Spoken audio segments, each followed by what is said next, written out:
This is a new wash machine topic. This is a Kenmore washer that has seen its day, 11 years, pretty faithful service. And this is a typical configuration, various settings for the washer, wash temperatures, load size, 4 different settings of load, or let the machine figure out auto load sensitive, and then the various dryer cycles here. But this is what I always expect of a washer. In the middle, it's called an agitator. So when this machine died, we made the mistake of ordering online and not actually seeing what we were getting for a wash machine when we ordered. So, got a new wash machine. I got this laundry room set back up again, and this is the new wash machine. And I looked at it. I have to try to unpackage it. I go, where's the water level? Well, maybe one of these many things here is water level. Well, sort of, but not exactly. There is a bulky items here, which gets you a large volume, and everything else seems to be a low volume of water. This first thing that happens when I open up the washer, I go, where's the damn agitator? So I found out this thing is called by GE an Infusor, and it's also known as an Impeller. This is sort of a fact sheet that came with the washer, but I was just surprised when I opened it up that there's no height adjustment. And if I had known better, I would have gotten this model with an agitator, because it has the water level and it's got an agitator in the middle. You say, oh, what's the difference? Infusor, agitator? Well, I've never heard of an infusor. But what it has to do is to spin, it's got to get all the clothing on the outside. And when there's an agitator in the middle, it pretty much moves things to the outside, because the center space is filled by the agitator. So here I am in a Lowe's store, and there's this GE model washer dryer, and it has an agitator. It has a load size control. These are all the same controls as the one that we bought. It has these two features that we were interested in and didn't get. Here's the model number. Okay, so when I ordered online from the Home Depot, I could have looked for more details.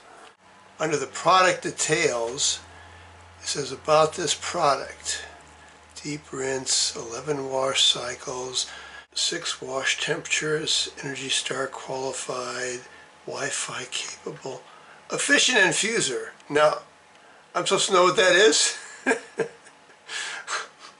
So that's what I would have found online if I looked for the details, but it took looking right inside of a washer to see, oh, there's no water height adjustment and there's no agitator. All the things I come to expect in a washer. I'm going to put a link for this article in the narrative section below the video frame. This article makes a real strong sales pitch for washing machines without agitators, explaining how they use more energy, they're rougher on clothing. This is our new washer, which has been an adjustment for us. This is termed an infusion washer by GE, and initially I was really taken back because it's missing an agitator. And it was like the third load of laundry I was trying to wash 2 blankets that were usually very easily handled by an agitator washer. But that load, these 2 blankets, got twisted together in the middle of the washer, and I had to take them out drenching wet, separate them and then put them all around the periphery of the washer, and then restart it. And then when it got after the spins, when it got to the spin cycle after the rinse, they once again got twisted in the middle. We had very strong attitudes. We wanted to get rid of this thing. It was just a load of assorted items, and it worked just fine. When it got to the spin cycle, it spun them to the periphery and nothing really got tangled. The other thing that we really didn't like about this is that there's no water height adjustment. I thought, a machine this advanced should have some way to set, okay, I want to have a medium load, I want to have a low load, I want to have a large load or an extra large load, and it doesn't have that. However, the bulky items setting here, which is what we end up doing, we end up saving our laundry until we have a full load, and we use it on the bulky items setting. These other ones, the machine itself decides how much water we need by sort of agitating or moving around the clothes or something, and sort of guessing what the amount of water we need. And it's like, okay, I would have picked the water level myself, so we wait till we've got a bulky load, a full load, which we use the bulky item setting. So we've had this washer now for close to a month. This is the model number. As I commented previously, that the bulky items setting gets you a full load, and it's hard to figure out what the other loads give you for water height, since there's no actual water height adjustment knob, which I think is a big error. But it's like this machine thinks it's a real smart machine, and it can figure out how much water that you need for a load. So I had a load that I thought was a small load. If I had an adjustment on it, I would have set it on the small load. So I put it in the washer, closed the lid. I said, well, let me just guess. I'll put it on casual. Press the start button, and it sort of pretty shortly after that it locked the lid, and then it was doing some movement inside the washer, and not adding really much water initially, and then eventually it added some water, and then eventually started agitating or whatever, infusing or whatever it does. So I thought, well, let me see how much water it put in there, because by then it had removed the lid lock from the display. And I looked in there, and the stuff that I had put in there was only half covered. And maybe that's what the washer designers think you should have, and it'll sort of move the fabric around, and what's on the top will get to the bottom, and what's on the bottom will get to the top, and it'll move around like that, and it'll get a good washing. But I'm sort of a immersion washer person when I have a washer of this type. Now I know when I go to a laundromat, they have these front-loading washers, and the water sort of flows through the fabric as it's moving it around in a circle that way. But here it's moving around flat, and I don't really think that water defies gravity that much unless it's squirting up. So I was very disappointed with that setting, and so I stopped the setting, and I found some more clothes, a towel and a tablecloth, and I threw that in there, and I figured, okay, now it looks like an almost full load. So then I set it on the bulky items setting, and it went through the normal cycle, and it all came out fine. So we've had now 13 loads of laundry, and 12 of them work smoothly. And the other one was the 2 blankets that washed together, that they got all twisted in the middle, and it turned into a very difficult and frustrating wash. And then after the rinse cycle, it did the same thing when it got to spin. It couldn't spin the water out because they're all tangled together in the middle. But other than that, it's been a good washer, and it's done its job, and it spun all the stuff to the periphery, and then I transferred up to the dryer, and it goes through the dryer cycle quite successfully as well. So we feel like we've got a keeper here. We have to keep it because we couldn't get an exchange, but it's been doing a good job for all our loads so far. This is the manual that came with the washer, and it gives two different explanations of how much water that you should have to do a load. Average small load, the water level is below the close level. Average medium load, the water level is still low relative to the close height. Average large load, and the clothes are way at the top, and the water's way in the middle. And for the models with an infusor, they give about the same sort of directives. That the water level is low. Well, again, I'm an immersion sort of person. And I think that these clothes to get washed have to be in the water and not above the water. And is it going to get mixed around? Maybe. But these smart washers think they can do a good job with less water.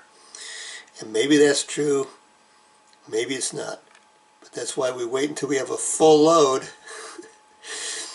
and use it on the bulky item setting, because it's not going to give me the water I need to have the clothes immersed in water during the wash cycle and the rinse cycle and everything. So I just don't agree with this concept. And it's my washer, it's my clothes, and so I want to have them immersed in water for the wash cycle, even though GE thinks you do just fine with only half the water. Which is why I would like to have an adjustable setting for the water level, but I didn't get that in the model I bought. The model I bought online. This is in the middle of a wash cycle. It has one queen fitted sheet and one blanket, then a series of towels and washcloths and pillowcases. And I can see how it's all twisted together in the middle. And there's nothing here on the side. Now this is the purpose of an agitator. Not only does it agitate things, but it keeps things out of the middle, so when it starts to spin, things will just move to the outside. So I'm just waiting for the spin cycle to start and see what a mess we got. I'm predicting a mess anyway.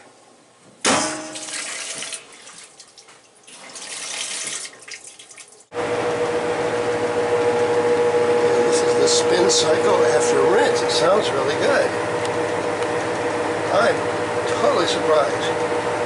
So why was it two blankets washed together, threw it way out of sight, way out of balance, and just throwing a bunch more towels leaves it in balance. Okay, the washer just shut off and unlocked, and I bet it'll look good. Look at that, great. How did it manage to get everything to the periphery when I washed two blankets and they got all tangled together? Maybe it's the large variety of little items that help the process. Why didn't the blanket and the sheet get all twisted together like it did? Anyway, I'm surprised. The third test load I did was two blankets.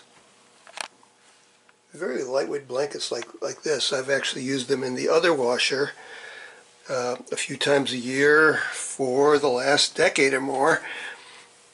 Very lightweight blankets, and I put both of them in there. As they say, line them up around the periphery, don't stick them in the middle.